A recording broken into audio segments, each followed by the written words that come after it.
Hello, dear friends. Today we have a truly remarkable and candid interview with a former German nurse who witnessed the horrific crimes committed by Third Reich soldiers and their collaborators on occupied Soviet territories. They mercilessly destroyed Jewish communities, numbering in the thousands. These were elderly people, women, and children. Unfortunately, most of these criminals were never brought to justice. She also raises a fascinating question that I think many of you have wondered about. As you can see from the memoirs of Germans, ordinary Germans, the vast majority of them claim they knew nothing about the crimes that were committed. They say they were shocked by the Holocaust and other atrocities. I've always considered this a lie because in personal conversations, information spreads very quickly, and this former nurse confirms my thoughts. That's exactly why this interview became a real revelation for me personally, and I thought you would find it extremely interesting as well. If you're enjoying this content, please hit that subscribe button and let me know in the comments what you think about this testimony. Now let's get directly to the interview itself. Mrs. Schönmeyer, most Germans after the war denied that they knew about the Holocaust. From 1941 to 1943, you worked for the German Red Cross in the rear of the Eastern Front. When did you learn that Jews were being killed? Already on the train on the way there. It was October 1941. Another nurse and I were supposed to manage a sanatorium for soldiers in Zhagel, a small town about 200 kilometers west of Kiev. In Brest-Litovsk, two soldiers joined us in our compartment. I don't remember if they were SS men or regular soldiers, and one of them suddenly told us that he had to shoot a woman in Brest. She begged him to spare her because she had a disabled sister who had no one else to care for her. He brought the sister over and shot them both. We were horrified but said nothing out loud. He was bragging about it, you understand. The Jewish community of many thousands in Zhagel had been destroyed even before your arrival. When did you learn about this? An elderly officer explained to us on the day we arrived that there were no more Jews here. They were all dead, and their houses stood empty. Did he take you aside to tell you this? No, this was said in the evening at the table. A little later, I wrote to my parents about it. The letter also said that according to the screaming, "You can't do this. You absolutely cannot do this. It's against international law." What did the town look like? The Jews' houses had been looted. On the floor in the dirt lay scraps with Hebrew writing. We were told that if you searched, you could find very beautiful menorahs. One of the officers even took such a menorah home. Did you see mass graves? The commander of the sanitation brigade suggested we take a walk around the old fortress of Zwiegel, and on the riverbank, he pointed to one spot and said that 450 Jewish men, women, and children were buried there. I said nothing. Do you know how many people in total were killed in Zwiegel? Local Ukrainian women helped us at the sanatorium. They talked about 10,000 murdered victims. In any case, there were very many. We understood this when a few weeks after our arrival in Zwiegel, a huge clothing warehouse of the National Socialist Welfare Organization opened. Since the wardrobe of our Ukrainian helpers was not rich, one officer asked me if they wanted to take something from the warehouse, and so I went there with them. Among other things, there were a lot of children's clothes. Some of the girls didn't want to take anything, others took things and thanked with Heil Hitler. I wrote to my mother and immediately informed my sisters in Hamburg that they should under no circumstances take clothes from the warehouses because these were the belongings of murdered Jews. Were you not a direct witness to the crimes yourself? No, although once it almost happened. Every week I received food and beer for the sanatorium in Rovno. That's about 100 kilometers from Zwiegel. There was a large ghetto in Rovno. One day in July 1942, the brewery where many Jews worked was closed. We drove to the ghetto and it stood empty. It was obvious that it had just been cleared.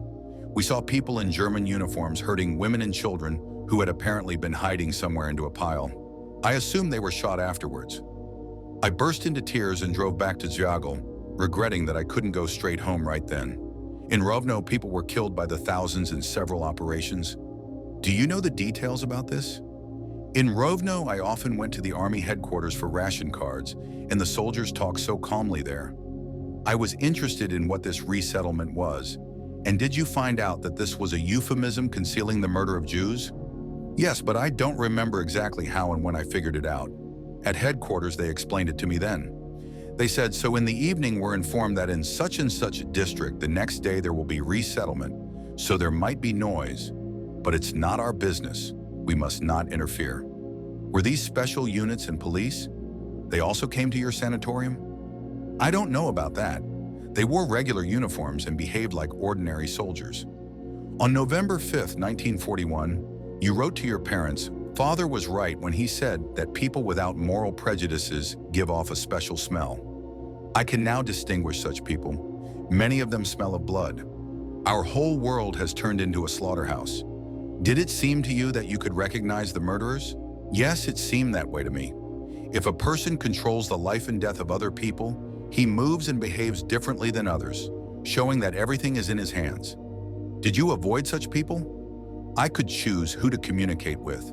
In your letters again and again, passages like this appear, but the Jews who owned most of the local shops are all dead, or something like the Jews in Zviagel are no more. You don't write anything about the murders. Were you afraid of censorship? Of course. You know, I was a timid girl. My mother, I'm not like her. I wrote then that she wouldn't last a day there. I'm sure she would have immediately figured out how to get out of there, because whoever stays there supports the system. But I didn't know what excuse to find, and to return to Germany you needed permission. Do you think your family understood your hints? Of course. Did you talk about the murder of Jews with other nurses? No, but everyone knew what was happening. Did the soldiers at the front know? It's hard for me to say, but everyone who was in the rear, especially those who stayed in the rear longer, knew. Why are you so sure about this? Because in conversations it was always implied that each of us knew. I haven't told you yet how once I was accompanied by a sergeant major, I think from Munster, named Funk, and he said he would volunteer in a couple of weeks to participate in a big shooting operation because he wanted to be promoted in rank. I told him not to even think about it because he wouldn't be able to sleep. And what happened next? He didn't listen to me, and then he really complained that he felt uneasy.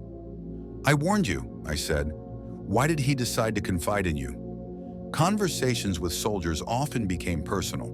Men who had gone without female company for a long time had a need to talk, and the Ukrainian women didn't understand German. Another time I was riding in a truck, and the driver without any preamble started telling how in Kazatan, several hundred Jews were starved for 2 days before being shot because the execution squad was in another place. I also heard about one German farmer who had influence in Zviagel, Mr. Nagel from Hessen. They often told this story. A column of Jews was being driven past his house. His housekeeper, a Jewish woman, supposedly laughed when she saw this, and so he threw her out of the house, forcing her to join the column. I realized very quickly that I was surrounded by criminals. You wrote to your mother, soon I too will manage to overcome my inner protest and will be able to perceive everything much more easily. Even the most decent people here have already reached this stage. If you don't see all this, and for the most part everything is already behind you, then you can try to forget. For now, however, I'm almost going crazy when I see a child and know that in 2 or 3 days, he will not be alive. It reads as if you were looking for a way to somehow reconcile yourself with the horrors surrounding you. I don't remember this very well. Perhaps I wrote it only to deceive the censors. There are also passages from which it appears that you yourself fell under the influence of the environment. No, my father was a lawyer, but in 1933 he was forbidden to work in his specialty. I was very afraid of the censors. I was never an anti-Semite. During the war we helped Jews. Did you tell anyone after the war about what was happening in Zviagel? I thought the soldiers themselves would not keep silent, but I was wrong.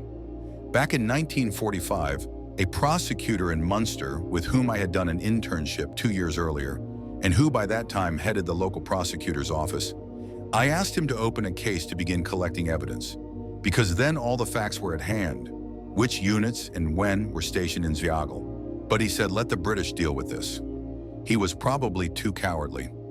3 or 4 years later, I went to the Jewish community in Dortmund, where I was living at the time, but no one there was interested either. And later in the justice authorities of that time, with colleagues who had also been in the East, it was impossible to speak openly. The old Nazis were still sitting everywhere. Only a few years before my retirement did the subject of Zviagel come up again.